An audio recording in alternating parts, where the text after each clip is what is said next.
And now, ABC's 2020. Tonight on 2020, a Mother's Day mystery. Desperate people in the search of a lifetime. How do you leave your child in a paper bag in an alleyway? Just hours old, she was left by a dumpster for a stranger to find. He was left on a front doorstep.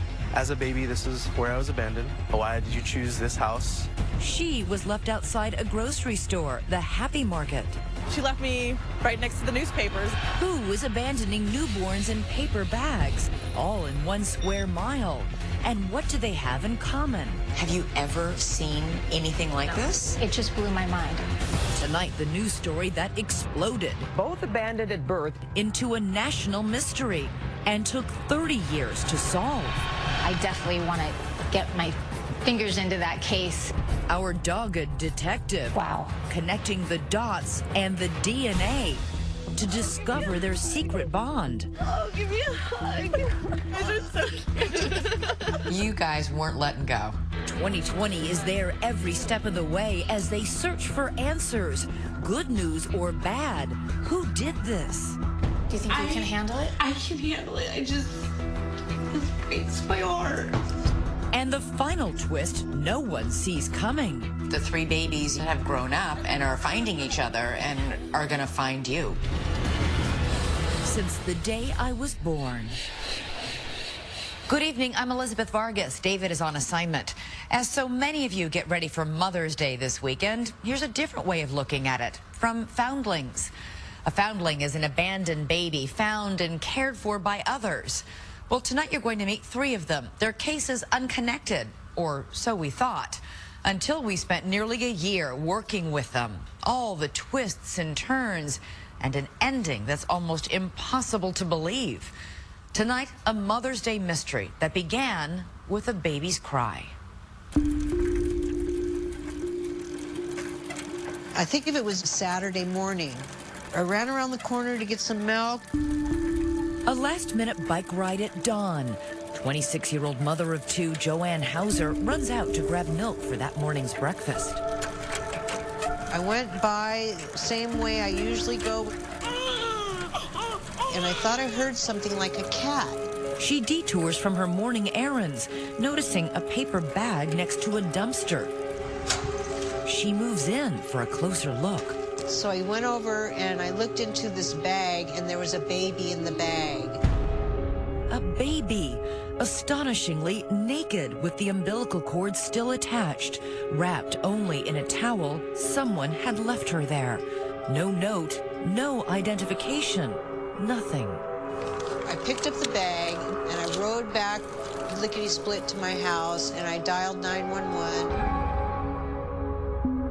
The local television station, KABC, captures this video of baby Jane Doe, a newborn just hours old, in an incubator at the hospital, where the nurses hang a sign on her cradle, "I know I'm somebody." The local newspaper hails the woman on the bicycle as an angel of mercy. Joanne, the Good Samaritan, stops by the hospital every day for a week, checking up on the beautiful abandoned baby. She looked like a little doll, little tiny doll, just perfect. The nurses nicknamed the baby Lady Diana, after the princess who got married as the world watched 4 days earlier. So London now sees for the first time. It was 1981. Foreigner's Urgent was tearing up the charts. Big hair and big money became emblematic of the go-go 80s. Greed was good. But there are no gilded mansions in this unassuming working-class community of Lawndale, California, clustered in the shadow of Los Angeles, where liquor stores dot the thoroughfares, and Hawthorne Boulevard, where Baby Doe was found, held a gritty distinction back then. What's its reputation? Prostitution. 𝐃𝐨𝐜 Moore is a genetic genealogist whose specialty is foundlings, the name for abandoned babies. Initially, I thought perhaps the mother was a prostitute, that was working on Hawthorne Boulevard and really didn't have a lot of options. No options because in 1981, there were no safe haven laws, which allow parents to hand over a baby to law enforcement or hospitals, no questions asked. So who abandoned that baby? One of those call girls? Or was it a teenager from the local high school just down the street? No one ever claims Lawndale's baby doe. Fast forward 34 years, that baby is now all grown up. You take this one, Anna. Janet 𝐒𝐨𝐜𝐿 lives north of Los Angeles, about 100 miles from where she was found. This is my dad.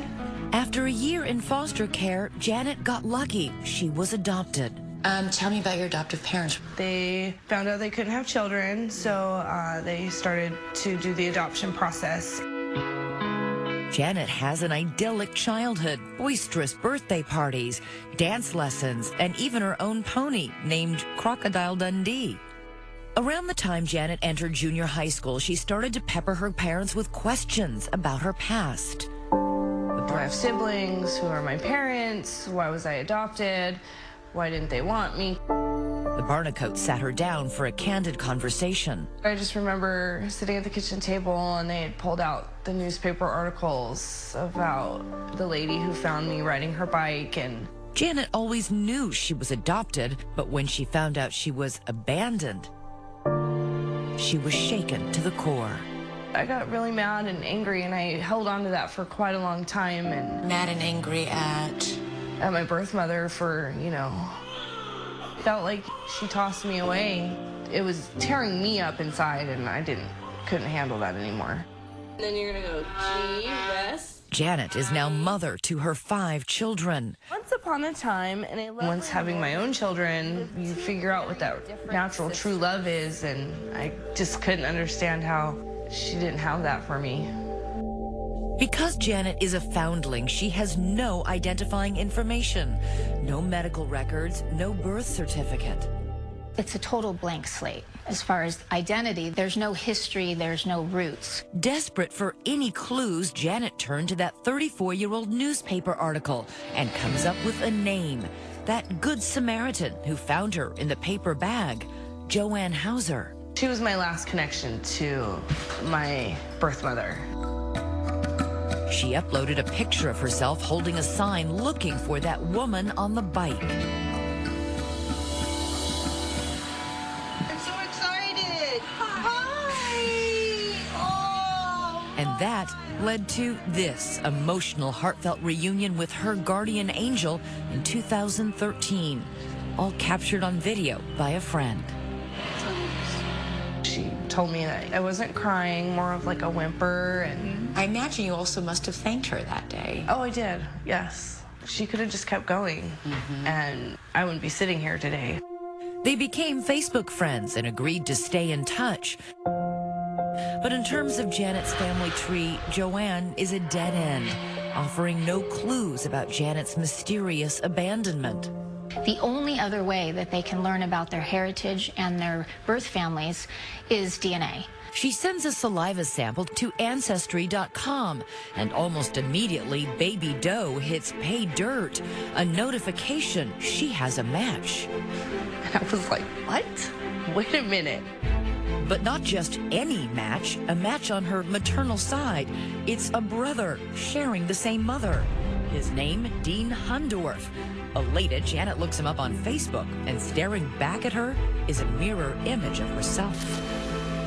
And I was like, oh my goodness, it's a boy version of me. Well, that must have been a thunderbolt. I mean, to think all your life I will never know anything about my biological family. Now, boom. It was amazing. It was so great. When we come back, what's the bombshell about that brother's past that could be the biggest clue yet? It's an extraordinary thing for a mother to abandon one baby, but to abandon 2. Stay with us. It is Christmas time, 1986, in Lawndale, California. The town doesn't know it yet, but someone is abandoning newborn babies. Here Here on 149th Street, a completely different nativity scene. No manger, just a doorstep. No swaddling clothes for this baby.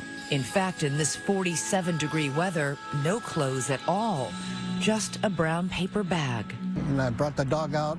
When Danny Huerta takes his dog for a late-night walk, he stumbles on a package left on his doorstep. My foot hit something right here, and I reached down, and it was a bag, and I picked it up, and it felt heavy. You know, something's in here, and there was a baby in there. Baby boy. Just like Janet Barnicoat, this baby boy is only hours old. The umbilical cord still attached, also left in a paper bag. Huerta's house is just more than a mile away from the alley where Janet Barnicoat was found as a baby 5 years earlier. Once again, a local news crew captures the footage of Deputy Timothy Kane arriving on the scene, carrying the little bundle to a nearby hospital. 29 years later, he remembers it like it was yesterday. It was extremely dark that night. It was cold. He appeared to be 2 to 3 hours old. You know, it's just a young baby, and, you know, nobody there to take care of it. You wonder how somebody could leave a baby in a bag. Flash forward 29 years. Oh, wow, look at it. There it goes. That baby is a grown-up father with his own baby boy. Peekaboo. Dean Hundorf lives with his wife Adrian in Wisconsin. He's the long-lost brother Janet has found through DNA. Like his sister, Dean was also adopted by a loving family. Lots of kids who are adopted grow up with lots of questions. Absolutely. What were yours? I can remember one major thing that sticks out in my mind, what my ethnicity was. I was a big kid growing up, so my friends thought, you know, maybe I was Samoan or, you know, something like that. Trips to the beach, happy Christmas mornings, Little League games. Dean had a childhood to be envied, but nevertheless, he felt incomplete. I always was wondering where I came from, who my parents were, and, you know, I maybe tried to push it aside just to forget about it, but, you know, it was always there. When Janet and Dean begin to compare notes online, they realize not only are they both adoptees, but unbelievably, they discover they were both abandoned by the same mother. I said, yeah, I was abandoned at birth, and I don't have any information about any of my family. And then that's when she said, well, you know, the same thing had happened to her. I imagine she did the same thing I did and was like, whoa, what's going on? A DNA detective for 16 years, genealogist 𝐃𝐨 Moore, says the story of Janet and Dean may be a first. At that point, I had never seen it before. It's an extraordinary thing for a mother to abandon one baby, but to abandon two. Yeah, it's hard to imagine what her circumstances must have been. Dean flies 2,000 miles to Los Angeles to meet Janet for the first time. It is so extraordinary for two foundlings to be related and then find each other. The local news is there to cover it. What was that like to put your arms around your sister for the first time in your life? It was like we had known each other forever, and there was never, like, we never skipped a beat. It was a brother hug. Once again, Janet's on Facebook celebrating the new bond forged by blood. But that vexing question remains. What kind of mother abandons not one but two babies, just 5 years apart and a mile away from each other? In a case like this that's really unique, I definitely want to get my fingers into that case and try to do some detective work to see what I can find. Meanwhile, Dean is doing some detective work of his own. Just like Janet, Dean feels the need to go back to the people who found him. He lands on that doorstep once again, where he was orphaned. And there, another lucky break. I'm Danny. Danny, hi. I'm Dean. The same family still lives there. Come on in. It's good to see you. As he did 29 years ago on this stoop, Danny Huerta takes Dean into his arms. Danny also spent the last 3 decades wondering what happened to that baby. This is the baby you and Dad found. Inside, Dean is introduced to Danny's family. I always wondered, where's that baby? And I says, can we keep him? They just, no, honey. I had a good life, but just recently I've wanted to, you know, get some answers. And in his honor, they have a warm surprise. We thought about you all your birthdays. We didn't forget. But as meaningful as it is to reconnect with the people from his past, none of them can provide any clues to Dean to how or why or who abandoned him at birth. Once again, Janet and Dean have hit a brick wall.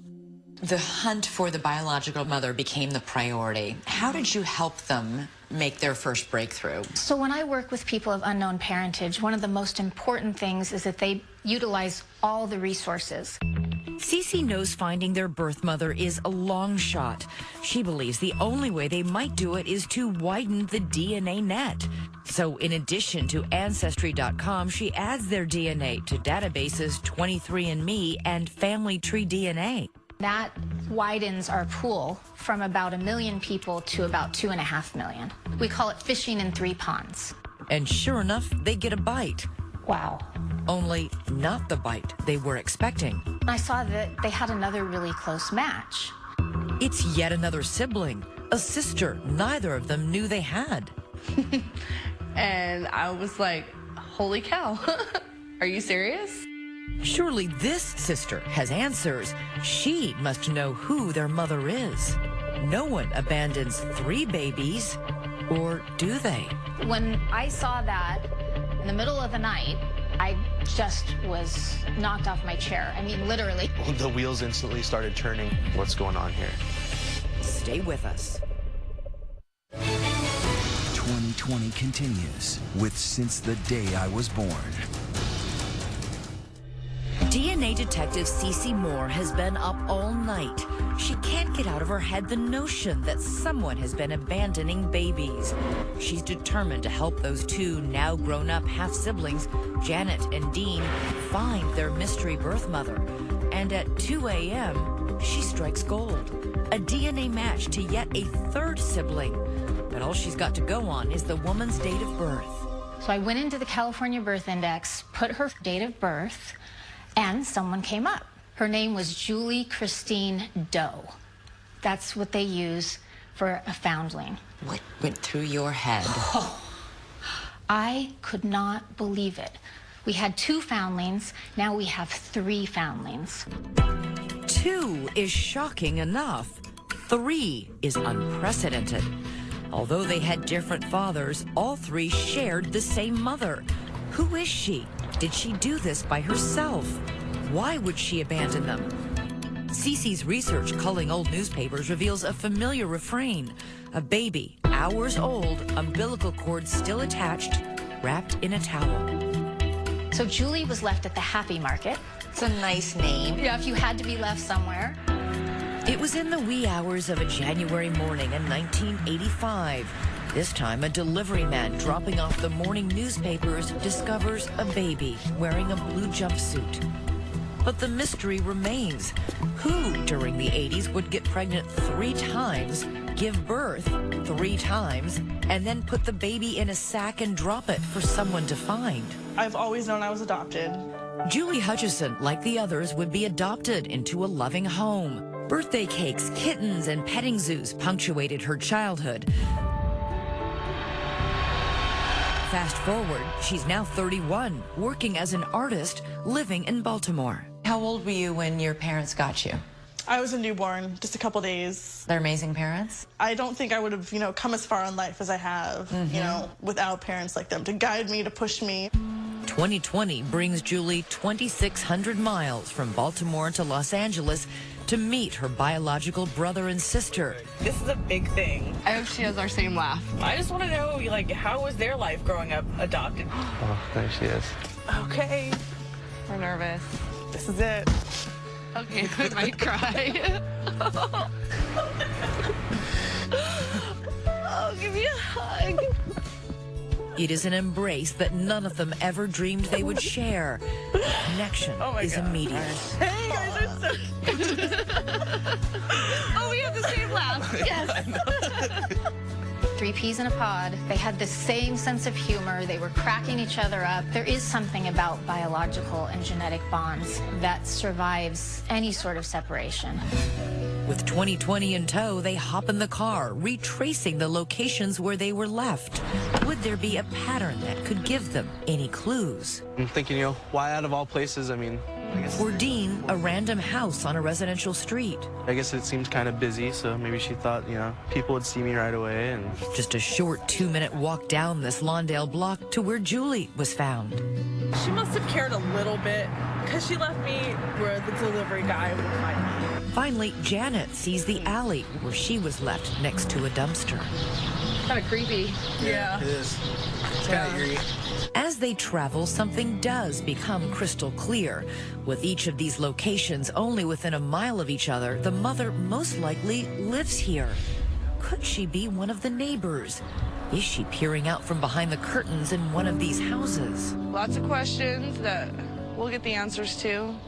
I'm not going to let this dumpster define who I am. But for all the brick walls they're hitting, 𝐶𝐶 Moore's DNA analysis is about to knock one down. There is another close DNA match to all 3 kids. We got very lucky. We found a first cousin. A first cousin on their mother's side. His name is Adrian. And here is where it gets interesting, because 𝐶𝐶 looks Adrian up on Facebook, and there she is stunned as she scrolls down Adrian's list of friends, a name this patchwork family already knows well. Joanne Hauser. Remember her? There was a baby in the bag. That good Samaritan who found Janet while riding her bike. It is an extraordinary coincidence that the woman who discovered Janet as a baby is friends with Janet's biological cousin. Right. So when I first looked at it, I thought, why are they friends? But if you do family searches as long as 𝐶𝐶 Moore has, you will know that there are far fewer coincidences than deeply buried secrets. She immediately begins to build out Adrian's family tree and finds that Adrian's mother has 2 sisters and Joanne is one of them, making Joanne either the siblings' aunt or, even more shocking, their mother. It's the conversation 𝐶𝐶 never thought she would have with these 3 foundlings. For an already fractured family, this news may shatter them. All 3 of you have a first cousin match named Adrian. Adrian's mom and your mom are sisters. Now, his mother has 2 full sibling sisters, and so Joanne is one of them. Wow. So the woman that found you is either your mother or your aunt. It takes a moment for the reality to sink in, especially for Janet. Then, an enormous sense of betrayal. Joanne either gave birth to them or her sister did, and she helped her cover it up. Either way, she was withholding vital information when she met Janet in 2013. I've met her. I sat in her house. Hi! Oh. Hugged her. This breaks my heart. I'm so sorry. That we all had to go through, all this. Just the fact I sat in her house is what's eating me alive. Janet is furious and wants to confront Joanne. She has agreed to see us today. Wow. Yeah. Are you guys ready for this? I want some answers. A doorstep, a grocery store, a dumpster. Who left them there? Their aunt or their mother? After a long, arduous journey, the truth is now just one step away. Not 6 degrees of separation, we're down to 1. Stay with us. We are going to go in and talk to Joanne, the lady who found me. See if she can lead us in any direction. Joanne Hauser's moment of reckoning has arrived. The so-called Good Samaritan who said she rescued baby Janet from an alleyway is being paid a visit. 3 siblings, Janet, Dean, and Julie, are on their way over for a 6:30 meeting. As cliche as it sounds, it is a date with destiny. You must have been nervous as heck. I was scared, I was nervous. I was still, I think, a little angry, but I knew that we'd come this far. We might as well just keep going until the wheels fall off. Tense, nervous, Janet decides she should go in first. As you walked up to her doorstep that day, what's going on in your head? All I kept telling myself was, just please let her tell the truth. 𝐶𝐶 Moore goes with her. Oh. Janet is finally sitting at the table with the woman who may have the answers to a lifetime of questions. 𝐶𝐶 is thankfully there to break the ice. I've been working with Janet. There was a man named Adrian, your sister's son. Yeah. And he came out as Janet and Dean and Julie's first cousin. Oh, yeah. So that leads us back to you. Yeah.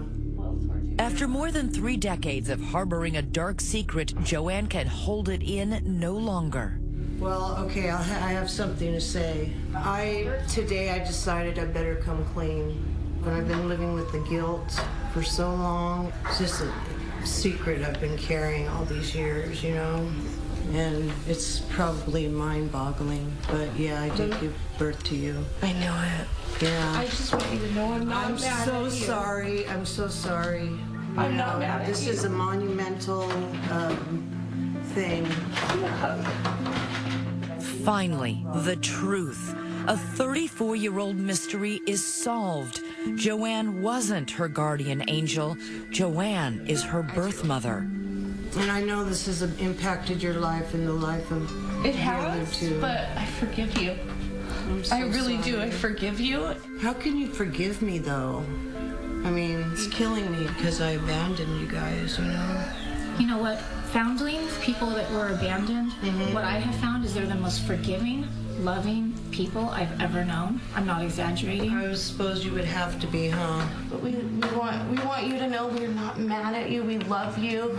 And when she finally came clean, I could feel like her burden. I could feel it and I could see it, and I just couldn't be mad at her. All that anger just disappeared? It did. I hated you. Not you, but I hated you. Yeah, I know. And I can't anymore. Janet asks about that story that's come to define her whole life. Please tell me I wasn't in an alley. No, you weren't. Oh, thank God. No, I just made the call and they came and I just made up a story. So Janet was never abandoned in an alley. It was all a ruse. But what about Julie and Dean? They're about to come face to face with their histories as well. They're here and they want to meet you. Where are they? Outside. Moments later, Dean and Julie appear at the door. Come. So, this is Julie. Hey. Julie, hi. The 2 children Joanne has not seen since they were born And this is Dean. Oh my God. are reunited with their birth mother. As soon as I walked in there, my heart broke for her. Why? This is a woman who's been through so much. Like I said. You know, I can't hate her. I just want you to know that I do love you. Yeah. Do you? Yep. We all do. He's the quiet one. For Dean, forgiveness comes hard. She just looked like a stranger to me. You know, she didn't look... There was no flicker of recognition? No. Not like you had with your own sisters? No. I can't imagine you've ever forgotten about us, right? Never. Harboring a secret has clearly taken a toll. They're about to learn just how big. It's been killing me all this time, and it's killing me now. No. It is not a figure of speech. Joanne recently suffered both a heart attack and a stroke. The timing was significant. It happened just as Janet, Dean, and Julie's odyssey was playing out on Facebook. And Joanne, a Facebook friend, was watching it all. Joanne watched Janet find Dean and then watched her find Julie. Can you imagine if you were Joanne, how you must have been feeling? I would think terrified might be one of the things, because at this point, the 3 babies you abandoned have grown up and are finding each other and are going to find you. It's like all over Facebook and everything. It's really killing me. I have to have open heart surgery within a few weeks. Oh, no. Yeah. The whole process from her meeting me to us finding Julie, I think it really did a toll on her. Miraculously, they've met their birth mother after endless searching, only to realize their time with her may be limited. What were the most important questions you needed her to answer? Does she love us? You loved us. Yes. And I'm sure that I still do. Yeah. She said, oh God, yes. I still do. I'm so sorry. Okay, come here, come here. When we come back, for the first time, the woman with a lifetime of secrets opens up to 2020. Why did she do this? How did she do this? Did she have help? Tell me what you were thinking. You're asking me these questions, and I would like to know the answer myself. Stay with us. 3 children have come to a home, a house they never grew up in, and to a mother they've never met. It was so tense that when the meeting was over, they are giddy with relief.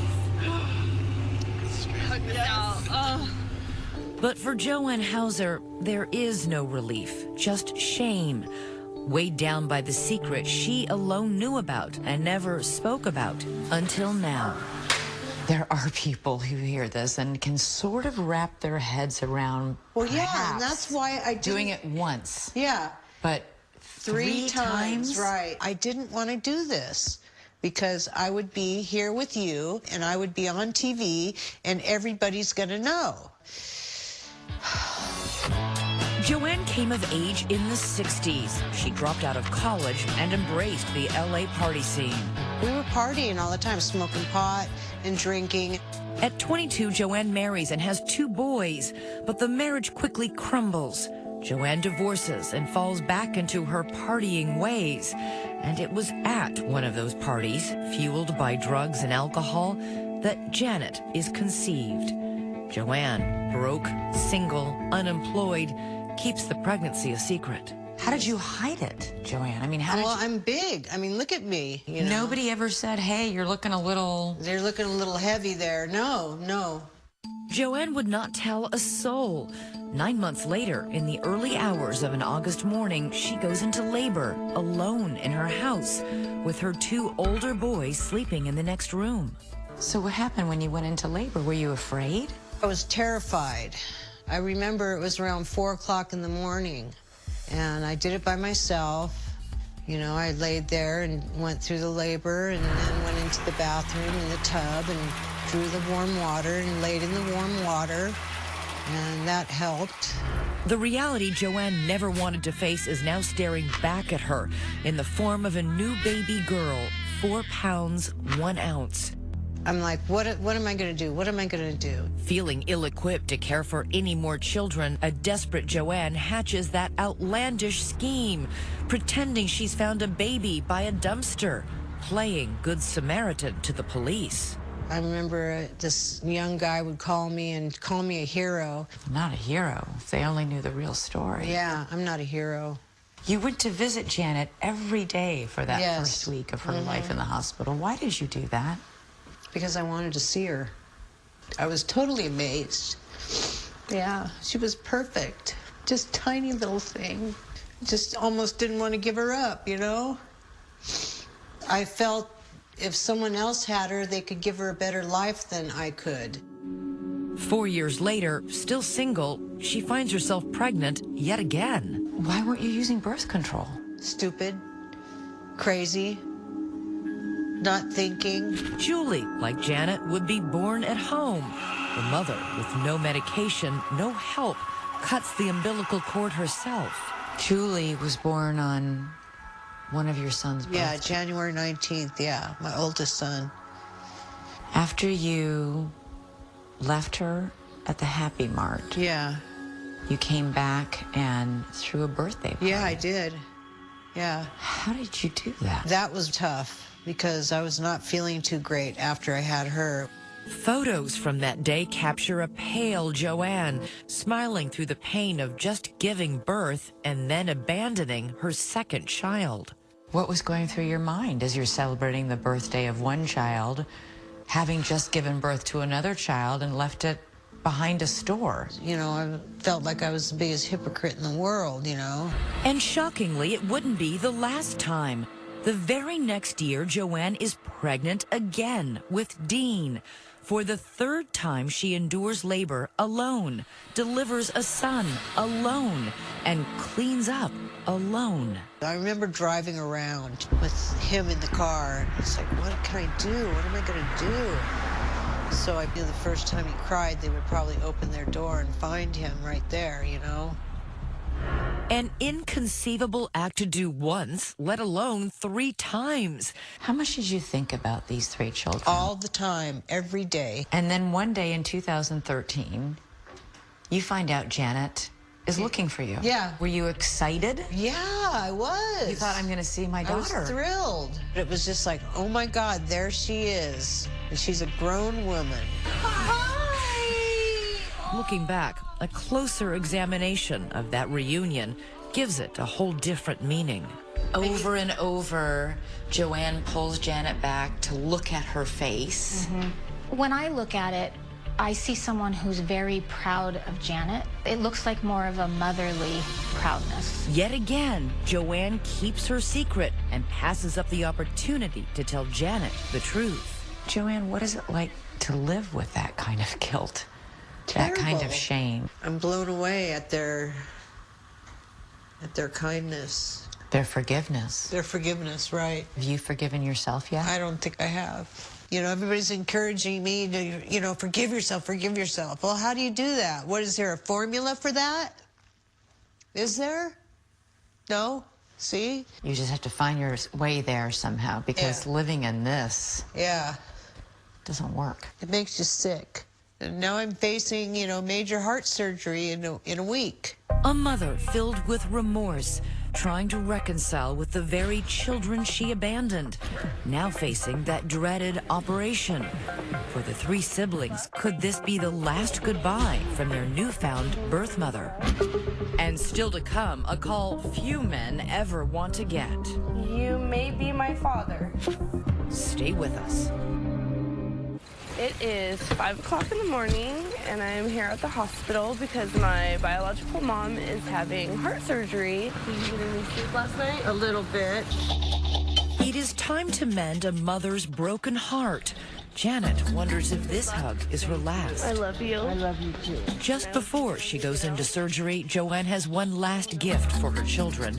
The names of the men who fathered them. Even if she made a lot of bad choices in the past, she's starting to make good choices now.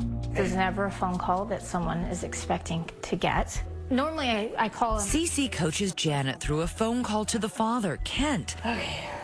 And after leaving a message, a call back. Oh, what do I do? Pick up, pick up. Hi, Kent. How are you? Yes. You may be my father. I actually do know who my mother is. Her name is Joanne. Were you with a woman named Joanne in the 80s? Kent truthfully acknowledges that he was with Joanne back then, but says he is in shock. He's just trying to take it all in. I couldn't imagine what you would be going through with a phone call from someone random. Hey, I'm your daughter. Aww. But then something unexpected. Choking back tears, he tells Janet he always wanted a little girl. Bye-bye. Oh, that broken heart. He's crying. A few days later, father and daughter meet for the first time. Oh, It's so good to see you. I love you like my little girl. Little did Kent know he's also a grandfather. And Janet wasn't the only one who got to meet her birth father. Julie meets her birth father, Bobby. Hi. Yes. Nice to meet you. Wow, you do look like my mom. Who immediately takes out a photo of his mother. There is a striking similarity. That's scary how much I look like her. After an afternoon of catching up on a lifetime, Oh, it's really nice to meet you. goodbyes and promises to keep in touch. But Dean's reunion with his father is not to be, at least not yet. Even though Dean has his name, he can't find him. Could he be watching tonight? As for Joanne, she made it through her surgery. It's now been 6 weeks. Time to see. You look good. Group hug, please. Now the really hard healing can begin. 𝐶𝐶 predicts Joanne's toughest critics will be herself and the millions of viewers she confessed to tonight. She will be judged, unfortunately. And I just don't think that judgment helps anyone. I've learned that foundlings are the most forgiving, loving people when they grow up that I've ever met. They want that connection, and so in order to have that and foster it, you have to let go all of that negativity. A recipe for redemption. A family is building their own new memories together. A first haircut for a grandson. A backyard barbecue. And a toast to a once torn fabric now stitched together into a portrait of a family. Cheers. Cheers to family. Cheers. So you just heard 𝐃𝐨𝐜𝐿 Moore talk about that judgment. How do you judge what that mother did? As her child, could you forgive her? Let us know on Facebook and Twitter. Use the hashtag ABC2020. Thank you so much for watching tonight. I'm Elizabeth Vargas. For all of us here at 2020 and ABC News, have a great weekend. Happy Mother's Day and good night.